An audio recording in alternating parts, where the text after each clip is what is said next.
ज्योति अपनी सच्चाई प्रकट होने दे।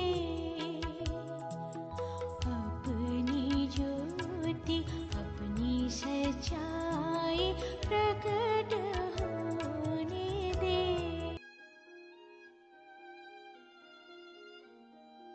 परमेश्वर के रहस्य बाटिए भाई भक्त सिंह के द्वारा जून 28। परमेश्वर की वाणी को सुनने के रहस्य। पवित्रता जिसके बिना कोई प्रभु को नहीं देख सकेगा। इब्रानियों को लिखी पत्री 12 अध्याय उसका 14 पद। जब हमारे प्रभु यीशु मसीह ने उसकी सार्वजनिक सेवा शुरू की थी तब स्वर्ग खुल गया था। पवित्र आत्मा कबूतर के रूप में नीचे उतर आया था। स्वर्ग से वाणी सुनाई दी थी।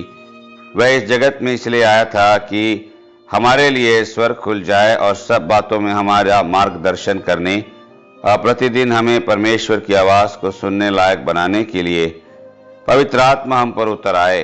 परमेश्वर एक आत्मा है और उसकी वाणी भी आत्मिक है। हमारी आत्मा दिन प्रतिदिन एक स्पष्ट रूप में परमेश्वर की वाणी सुन सकती है, लेकिन उस वाणी को सुनने के लिए हमें एक यकीनी तौर पर अपनी आत्मा को शुद्ध रखना चाहिए।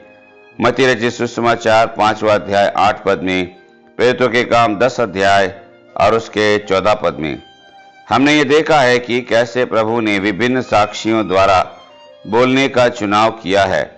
प्रेरितों के काम 8 अध्याय में परमेश्वर के साक्षी का नाम फिलिपुस था।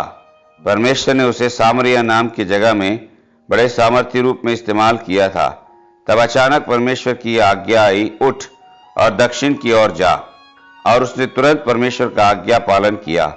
वह अपने मन में यह सोच सकता था, मैं जो काम कर रहा हूं वह बड़ा काम है और यह परमेश्वर का काम है। इन सभी नए विश्वासियों को प्रभु में सशक्त और निर्मित करना होगा। मैं ऐसे महत्वपूर्ण काम छोड़कर एक वीरान जंगल में कैसे जा सकता हूं?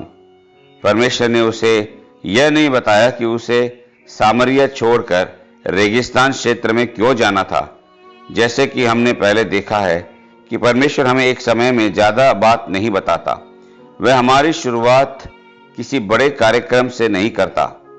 परमेश्वर ने फिलिपुस से कहा, उठ और गाजा के मार्ग में चला जा, और उसे वहां जाने की जरूरत की कोई वजह भी नहीं बताई। लेकिन जब उसने आज्ञा पालन किया तब उसे वजह भी मालूम हो गई।